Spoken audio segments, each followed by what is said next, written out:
சிவாஜி வந்து இங்கே வர்றாருன்னு தெரிஞ்சதுக்கப்புறம் பாவலர் சகோதரர் இருக்காங்கல்ல, அதாவது கங்கை அமரன் அவர்கள், ஆர்டி பாஸ்கர், இவங்க எல்லாமே என்ன பண்ணுறாங்க, நம்ம எப்படியா சிவாஜியை பார்த்துடணும் அப்படிங்கிற இதுக்காக அவங்க ஊருக்கு பக்கத்தில் நியரஸ்ட்டாக எந்த தேட்டருக்கு வர்றாருன்னு தெரிஞ்சுக்கிட்டு இவங்க எல்லாம் போய் அவங்களாம் கால் சட்டை பருவத்தில் இருந்தாங்க, சின்ன சின்ன பசங்களா இருந்த அந்த காலகட்டத்தில். அப்போ சிவாஜியை பார்க்கவே முடியல. சிவாஜி காரு தான் போயிருக்கு. கார் போகும்போது இந்த காருக்கு பின்னாடி எல்லாரும் சிவாஜி பார்க்க எப்படியாவது பார்த்துடணும் ஓடி இருக்காங்க. அப்படி ஓடிய ஒரு சிறுவன் தான் இசைஞானி திரு இளையராஜா அவர்கள். இளையராஜா அவர்களுக்கு எந்த குருவுமே கிடையாது. குரு இல்லைன்னு நான் சொல்றது வந்து, அதாவது இசை கத்துக்கிறதுக்கு சென்னைக்கு வந்தார்ல, அதுக்கு முன்னாடி அவருக்கு இசை சொல்லிக் கொடுக்குற ஆள் இல்லை. ஸோ அப்படிப்பட்ட சூழல்ல இருந்து வந்த ஒருத்தர், ஒரு கிராமிய அடையாளம் உள்ள ஒருத்தர் இங்க வந்துட்டு அந்த மேற்கத்திய இசையெல்லாம் கத்துக்கிட்டு இசை குறிப்பில் எந்த வித புதிய, அதாவது ஏற்கனவே கேட்ட சவுண்ட் எதுவும் இல்லாமல் ஒரு புதுசா ஒரு இதை ஒரு மாசத்துல அவர் எழுதியிருக்காரு. அப்படிங்கிறது தான் உலகத்துல மிகப்பெரிய சாதனையாக பார்க்கப்படுது இன்னைக்கு. இது வரைக்கும் யாருக்குமே தெரியாதது என்னன்னா, சிம்பனி அவர் நம்ம நினைக்கிறோம்ல, அதான் இன்ஸ்ட்ருமெண்ட்ல வர்ற இசை தான். அப்படி அது மட்டும் இல்லை, வோக்கல் சிம்பனின்னு ஒன்று இருக்கு. அதாவது வாய்ஸ், மொத்த பெண்களும் ஒரு சவுண்ட்ல பாடுவாங்க. அந்த சிம்பனி சார் பண்ணி வச்சிருக்காங்க. நிறைய பேர் சொல்லுவாங்க, ஏற்கனவே நிறைய கலைஞர்கள், எல் சுப்பிரமணியம், நிறைய பேர் சிம்பனி பண்ணிட்டாங்க அப்படின்னா, அது அப்படி இல்லை. சிம்பனி டீம் அவங்க அங்கீகரிக்கணும். அந்த அங்கீகாரத்தை யாருக்கு பண்ணியிருக்காங்கன்னா, அது ராஜா சாருக்கு மட்டும்தான் அந்த அங்கீகாரத்தை பண்ணியிருக்காங்க.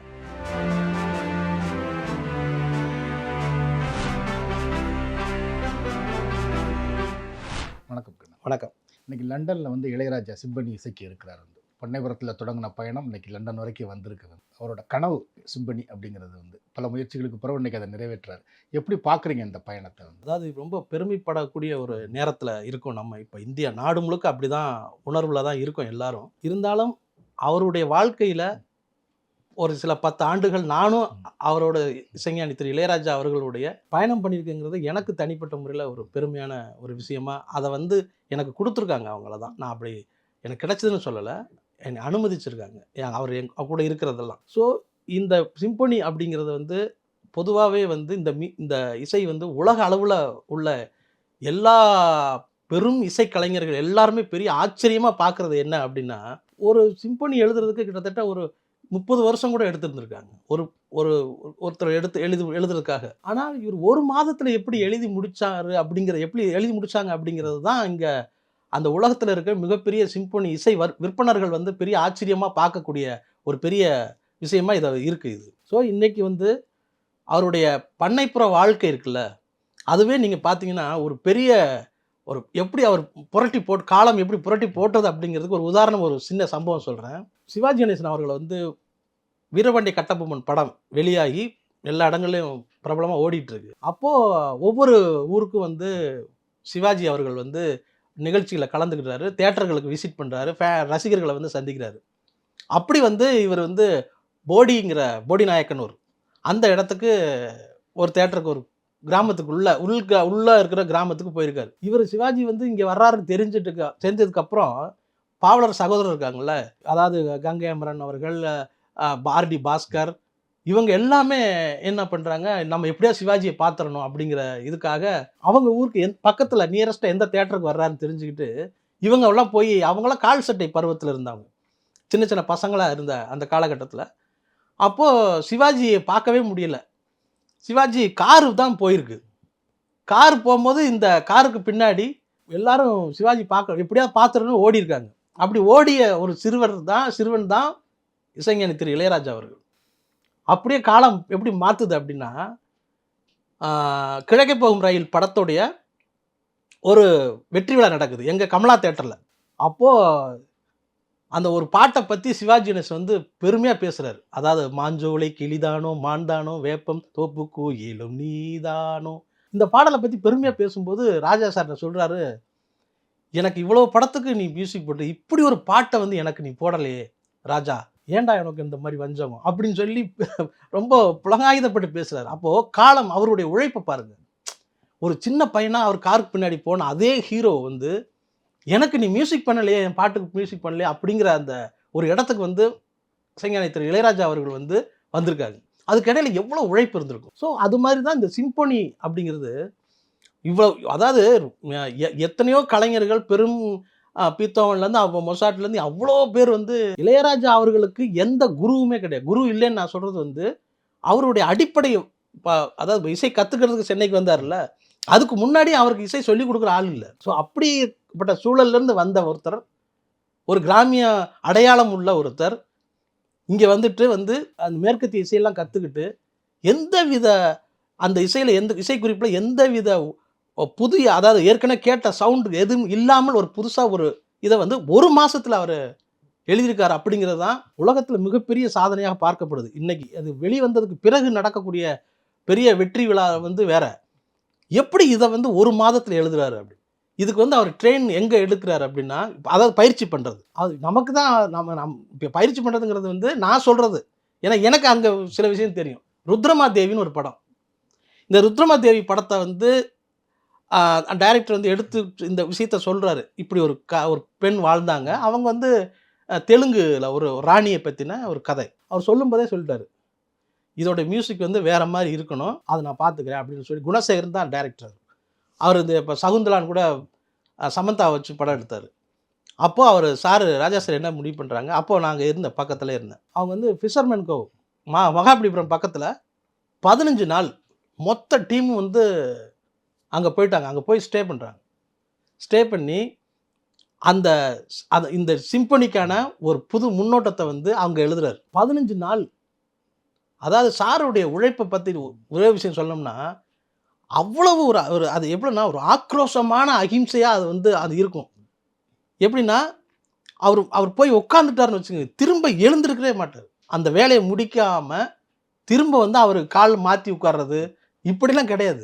அந்த மாதிரியான உழைப்பை வந்து யாராலும் கொடுக்க முடியாது. அதுதான் அந்த 15 நாள் ருத்ரமா தேவிக்கு போட்டார் இசை இருக்குல்ல, அந்த இசை வந்து நீங்கள் அந்த ருத்ரமா தேவி படம் பார்க்கும்போது உங்களுக்கு அதை நீங்கள் பார்த்தீங்கன்னா தெரியும். அந்த படம் இல்லாமல் ருத்ரமா தேவி ஆர்ஆர் நீங்கள் போட்டு அது இருக்குது, அதுவும் இருக்குது. அதை கேட்டிங்கனாலே தெரியும் அதுக்கு எவ்வளோ பெரிய உழைப்பு போட்டிருக்காங்க அப்படின்னு. ஸோ இந்த சிம்பனி வர்றதுக்காக நிறைய முன் பயிற்சியை வந்து அவர் தனக்குத்தானே அவர் பண்ணிக்கிட்டாங்க. அதுதான் இந்த ஒரு மாதத்தில் எழுதி முடிக்கக்கூடிய அந்த சிம்பனியை வந்து எப்படி செய்ய முடிஞ்சது அப்படிங்கிறதுக்கு நான் நேரில் பார்த்த விஷயம். நீங்கள் சொன்ன மாதிரி அவரோட பாடல்கள் கூட சொல்கிறாங்க, இப்போ நிறைய பேர் அதை பற்றி எழுதுறாங்க வந்து. அப்படிங்கிறது என்னென்னா, ஒரே நேரத்தில் பல்வேறு விதமான கலைஞர்கள் வந்து இசைக்கிறது 100 பேர் அப்படிங்கிற மாதிரி. இப்போ அதை அவர் சினிமாவிலேயே ட்ரை பண்ணியிருக்காரு அப்படின்னு தான் சொல்கிறாங்க. சினிமா பாட்டுகள்லேயே வந்து பல்வேறு விதமான இசைக்கலைஞர்களை வச்சு இசைக்க வச்சுருக்காரு. ஜனரஞ்சகமாக வெளியில் கேட்குற திரைப்பட பாடல்கள் இருக்குல்ல, அந்த பாடல்களுக்கு வந்து அவர் ஒரு பாட்டை முடிவு பண்ண உடனே அதோட ஃபினிஷ் பண்ண மாட்டார். அதுக்குள்ளே அவருக்கு வந்து அந்த கற்பனை வந்து வேறு நோட்ஸை தேடி போய்கிட்டே இருக்குது. உதாரணமாக ஒரு விஷயம் சொல்லலாம். காசின்னு ஒரு படம். அந்த படத்தில் வந்து எல்லா கவிஞரும் எழுதியிருப்பாங்க. கவிஞர் திரு மேத்தா ஐயா அவர்கள் வந்து 2 பாட்டு எழுதியிருப்பாங்க.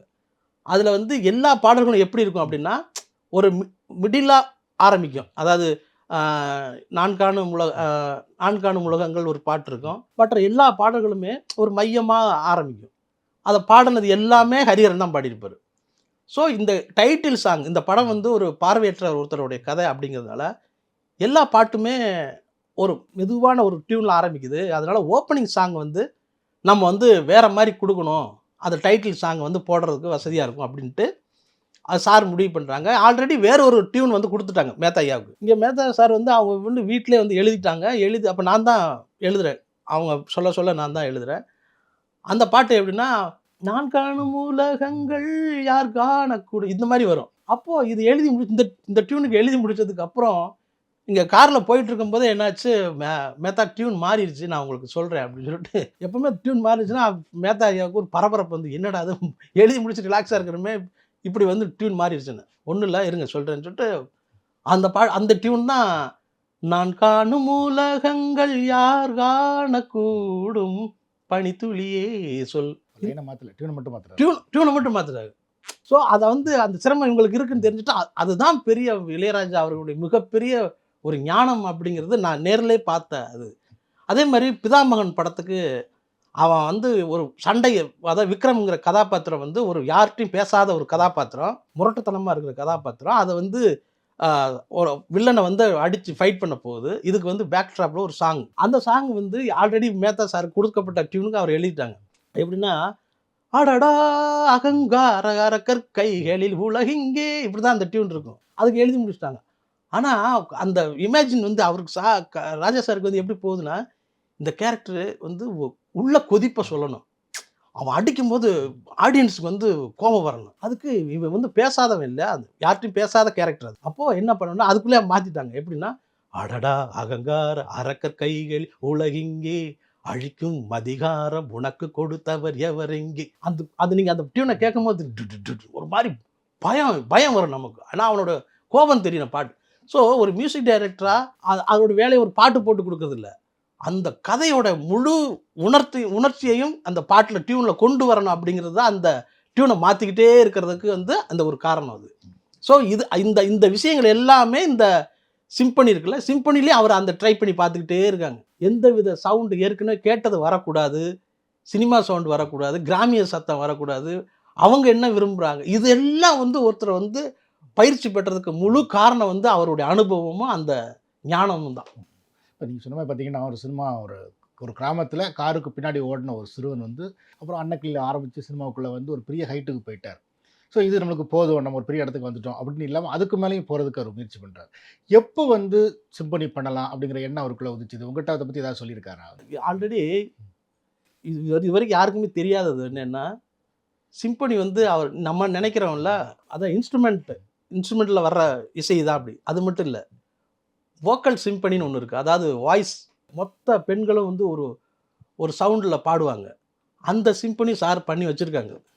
இதுவரைக்கும் யாருக்கும் தெரியாது. அந்த வோக்கல் சிம்பனியே வந்து கிட்டத்தட்ட அது 2015ல அவங்க எழுதி முடிச்சுட்டாங்க சார்.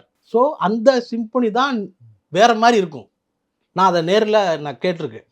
ஸோ அவர் வந்து அந்த 93ல போட்ட ஒரு சிம்பனி இருக்குல்ல, அது அந்த நேரத்திலேயே வந்து அவங்க கேட்டுக்கிட்டதுக்கு அந்த சிம்பனி டீம் அது அது பிரமிட்னு ஒரு பெரிய கம்பெனி வந்து கேட்டுட்டதுக்கு அப்புறம் வந்து நான் எழுதுறேன்னு சொல்லி சார் வந்து அத பண்ணியிருந்தாங்க. அந்த அந்த அந்த அனுபவம் சேர்ந்து தான் இன்றைக்கு வந்து அத வந்து ரெக்கார்டிங்கா போட்டு அத வந்து நமக்கு லைவா வாசிக்கக்கூடிய அந்த அனுபவத்த நம்ம இன்னைக்கு பார்க்க போறோம். சிம்பனி இசைய வந்து வாசிக்கிறதுக்குன்னு உள்ள டீம் இருக்காங்கல்ல, அந்த டீம் வந்து நெறைய பேர் சொல்லுவாங்க, ஏற்கனவே நிறைய நிறைய கலைஞர்கள் எல். சுப்பிரமணியம், ஆ இன்னும் நெறைய பேர் வந்து சிம்பனி பண்ணிட்டாங்க அப்படின்னா, அது அப்படி இல்ல. சிம்பனி டீம் வந்து அவங்க வந்து அங்கீகரிக்கணும். அந்த அங்கீகாரத்த வந்து யாருக்கு பண்ணியிருக்காங்கன்னா, அது ராஜா சாருக்கு மட்டும் தான் அந்த அங்கீகாரத்த பண்ணியிருக்காங்க. ஏன்னா அந்த நோட்டேஷன் இது எல்லாம் பார்த்து அத அத வந்து அவங்க அக்செப்ட் பண்ணிக்கிட்டதுக்கு பிறகு தான் அந்த 93 சிம்பனியே வந்து அது வெளிவந்தது நான் சொல்றது வந்து அந்த ஒரு கட்டத்தில வந்து அவங்க வந்து அங்கீகரிச்சு வந்தது. அத வாசிக்கிறது வந்து ஜான் ஸ்காட் எல்லாம் தெரியும். அது வேர்ல்டுல வந்து பெரிய கம்போசர் அவரு. ஜான் ஸ்காட் வந்து அத பத்தி நிறைய மேடைகள்ல வந்து வெளிநாட்டு மேடைகள்ல வந்து பேசியிருக்காரு. அந்த அந்த அதோட நுட்பமும், நுணுக்கமும் அவர் வந்து அங்கீகரிச்ச பிறகு தான் சார் அடுத்த கட்ட முயற்சியா வந்து இத வந்து பண்ண ஆரம்பிச்சிருக்காங்க. ஸோ அதுக்கு இடைப்பட்ட இந்த இத்தனை ஆண்டுகள் இருக்குல்ல, இதுல எல்லாமே இந்த இந்த டிராவல்ல வந்து தன்னுடைய திரைப்பட பாடல்கள்ல வந்து கொஞ்சம் கொஞ்சமா அத வந்து ஃபேன்ஸுக்கு வந்து இந்த வித்தியாசமான சவுண்ட வந்து குடுக்க ஆரம்பிச்சிருக்காரு. அந்த சவுண்ட் என்னென்னவா வேரியேஷன்ல காட்ட முடியும் அப்படிங்கிறத பாடல்கள்லயும், பின்னணி இசையிலயும் வந்து அதுக்கு வந்து முயற்சி பண்ணிட்டே இருந்திருக்காங்க. அதுதான் வந்து இவ்வளோ தூரத்துக்கு இன்னைக்கு அந்த எவ்வளோ பெரிய அனுபவம் அவருக்கு வந்து கிடைச்சிருக்கு அந்த இசை கோர்ப்புல. அது ஒரு நாள் டக்குன்னு உட்கார்ந்து ஒரு மந்த்ல வந்து அத எழுதி முடிச்சிருக்காங்க அப்படிங்கிறது தான் பெரிய ஆச்சரியம். திரும்ப இன்னொன்று பார்த்தீங்கன்னா, பொதுவா மேற்கத்திய இசைக்கலைஞர்கள், இசை உலகில் எப்படின்னா, மத்த கண்ட்ரீஸ் இருக்கலாம், இப்போ ஏசியன் கண்ட்ரீஸோ சரி, மத்த கண்ட்ரீஸ் உள்ளவங்கள அவ்வளோ ஈஸியா ஏத்துக்க மாட்டாங்கம்பாங்க. இப்போ சீனாலேருந்து வெவ்வேறு நாடுகள்லேருந்து சிம்பனி இசைச்சிருக்காங்கன்னா கூட, வெஸ்டர்ன் கண்ட்ரீஸ்ல இருக்கிறவங்கள மாதிரி அவங்களுக்கு ஒரு சீட்டு உடனே ஒரு அங்கீகாரம் கிடைச்சிராது. ஸோ அதனால ஒரு எதிர்நீச்சல் தான் வந்து. ராஜா வந்து ஆமா. சும்மா ஈஸியா போயிரல அதுக்கு வந்து. ஒரு அவங்களோட எதிர்ப்பையும் மீறி, அவங்களோட புறக்கணிப்பை மீறி, ஸோ அதுதான் அந்த ஒரு சக்ஸஸ் வந்து. இந்த மாதிரி காலங்காலமா நிக்க போற ஒரு தமிழனோட பெருமை இது வந்து. ஒரு தமிழனா. ஆனா இதே நேரத்தில இங்க பார்த்தீங்கன்னா, இவ்வளோ பெரிய இசை கலைஞர் இவ்வளோ பெரிய சாதனை பண்ண போறாரு. இதுக்கு நடுவுல இங்க வழக்கமான வந்து அந்த ராயல்டி பிரச்சனை அது இதுன்னு அவர் இப்போ லண்டனுக்கு புறப்பட்ட இதில இப்ப கூட ஒரு கேள்விய கேட்டாங்க. ஒரு இது பண்ணாங்க. இத எப்படி பார்க்குறீங்க? இது வந்து பொதுவா இந்த மீடியாக்களுடைய எல்லாரையும் நம்ம சொல்ல முடியாது. மெச்சூரிட்டியா இருக்கிற ஒரு சில பேர்கள் வந்து அ இத வந்து அத வந்து கொண்டாட்டமா ஒரு வாழ்த்து சொல்லிலாம் சில பேர் அங்கேயே உள்ளாரு ஒருத்தர் வந்து வாழ்த்துக்கள் ஐயா! நாங்க வந்து பெருமையா இருக்கு அப்படிங்கிறதெல்லாம் சொன்னாங்க. எந்த விஷயத்த எங்க பேசணும் அப்படிங்கிற ஒரு இங்கிதம் இருக்கும். இங்கிதம் இருக்கணும். அந்த இங்கிதம் வந்து அங்க இல்ல. சில பேருக்கு இல்ல. அது வந்து சார வந்து அது கண்டிப்பா அது மனம் வருத்தப்பட்டுருக்கணும். ஏன்னா ஒரு ஒரு பெரிய பெருமை அடையாளத்த வந்து அங்க ஏற்படுத்த போறாரு அப்படிங்கிறப்போ, அங்க வந்து இதெல்லாம் கேட்கக்கூடாது. அது அவங்களுக்கு தெரிஞ்சிருக்கணும். அது ஏதோ அன்னைக்கு வந்து அது மாதிரி நடந்து போச்சு. பொதுவாகவே ராஜா சார் பொறுத்தளவுக்கு என்னன்னா, யாருக்கிட்டையும் எந்த பரிசு பொருளும் வாங்குறத விரும்பவே மாட்டார். அது விரும்ப மாட்டாங்க. இப்போ ஒரு ஃபேன்ஸ் வந்து பார்க்க வந்திருக்காங்க அப்படின்னா, அவங்க வந்து எது குடுத்தாலும் வாங்க மாட்டாரு. அது வந்து அவர் விரும்புறதில்ல. நீங்க வந்து என்னை வர்றீங்களா? நான் ஃப்ரீயா என்னைய வந்து ஃபோட்டோ எடுத்துக்கங்க, பேசுங்க அவ்வளோதான். நீங்க வந்து எனக்கு கிஃப்ட் குடுக்கணும் அதெல்லாம் வந்து ஏன்னா எம்ஜிஆர் கிட்டயே அவர் வந்து வாங்காம தவிர்த்துட்டாரு. எம்ஜிஆர் போட்ட மோதிரத்தவே அவர் வாங்கல. மேடையிலே வந்து திருப்பி குடுத்துட்டாரு. எம்ஜிஆர் வந்து கடுமையா போராடி, "இல்ல நீ வாங்கிக்க நான் குடுக்குறேன்" அப்படின்னு. "இல்ல நான் எனக்கு மோதிரம் போடுற பழக்கம் கிடையாது. அதனால நீங்களே வச்சுக்கங்கன்னு" எம்ஜிஆருக்கு அதில வந்து கோபம் கூட. இது வந்து இன்னும் நம்ம குடுத்துமே ராஜா வாங்கலையா அப்படின்னு. ஆனா அங்க வந்து வாங்கிக்கிட்டாரு. திரும்ப வந்து குடுத்து அனுப்பிட்டாரு. நான் தங்கம் எதுவுமே நான் போடுறதில்ல. அதனால வேண்டாம் அப்படின்னு. ஸோ இது வந்து ஆரம்பத்திலிருந்தே அவர் வந்து இது வந்து பெரிய பழக்கமா வச்சிருக்காங்க. அதனால எதுவா இருந்தாலும் மனசுல மறைச்சு வச்சுக்கிட்டு இயல்பா பேசுற அந்த குணம் தான் இளையராஜா சார். ஆனா அவருடைய இந்த ட்ரெஸ் கோட் எல்லாம் இப்ப இன்றைக்கு மாறி இருக்கிறது வந்து சில பேர் கூட சொன்னாங்க. இந்த மாரி ஏன் எழுதியிருக்காங்க.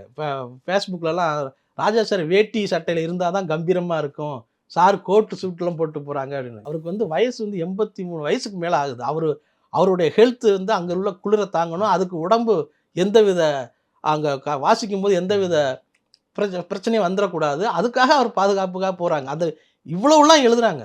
ஸோ ஒருத்தர் வந்து இந்தியாவே பெருமைப்படுத்தக்கூடிய நேரத்தில வந்து இந்த மாரி சின்ன சின்ன பிரச்சனைகள் எல்லாத்தையும் பெருசுப்படுத்தாம விட்டுறணும். அவர் வந்து இப்ப நீங்க இங்க வந்து இறங்கும்போது தமிழகமே பெரிய விழாக்கோலம் எடுத்து அவர கொண்டாடணும். அதுதான் நம்மளுடைய ஆசை.